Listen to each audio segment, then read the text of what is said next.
Hello and welcome to the Immersion series. In this series I will be discussing and showing some low budget tools I use to create more immersion in games, as well as how to set the tools up for some different types of games.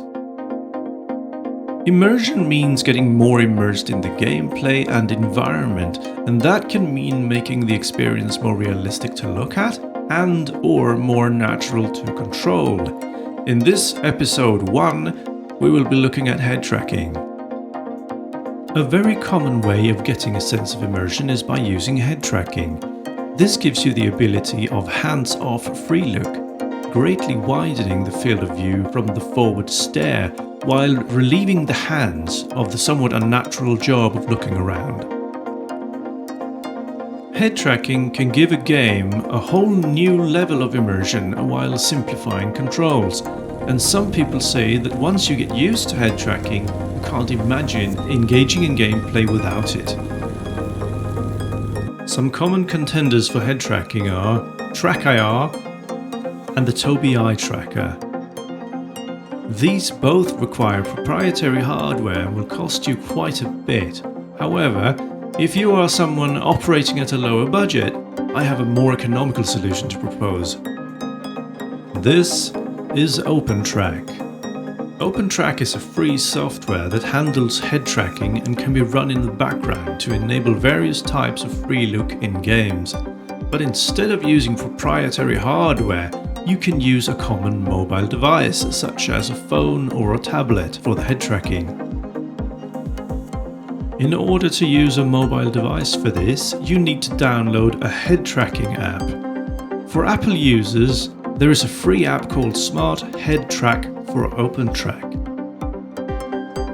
And for Android and Apple users, there is the perhaps slightly more sophisticated app SmoothTrack.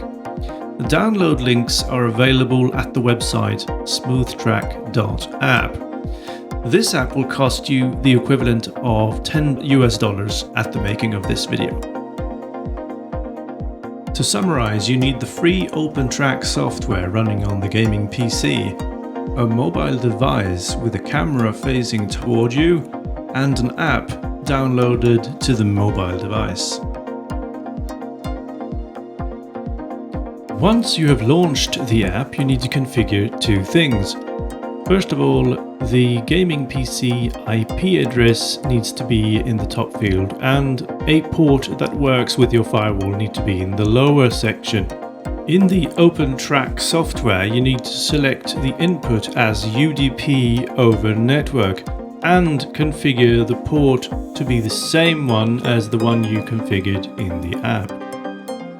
You then need to select a filter to stabilize the input flow. And there are a few, but I recommend using the Kalman filter with these settings. The next step is to define the mapping. This is only necessary if you don't want the default setting. As you can see, some of my axes have a bent shape, which means that they are less sensitive for movement. This concludes the input settings. And the output settings are game dependent. If you have a game that supports TrackIR, you should choose FreeTrack 2.0 Enhanced. If you have a mouse-powered free look system in the game, you should use the mouse emulation. So, if we look at the FreeTrack protocol settings, we can emulate TrackIR or FreeTrack or both. I recommend that you choose one, and usually it is the TrackIR that you need because that is what most games support. Once the settings are done, you can save them to a profile to later differentiate between games. I don't have the latest version of OpenTrack installed, but as you can see on their website, there are plenty of versions newer than mine that's available for download.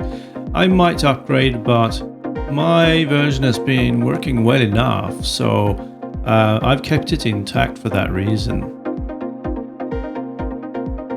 This concludes episode 1 of the Immersion series. Join me for more episodes coming in the future. Have a good one, and I'll see you soon.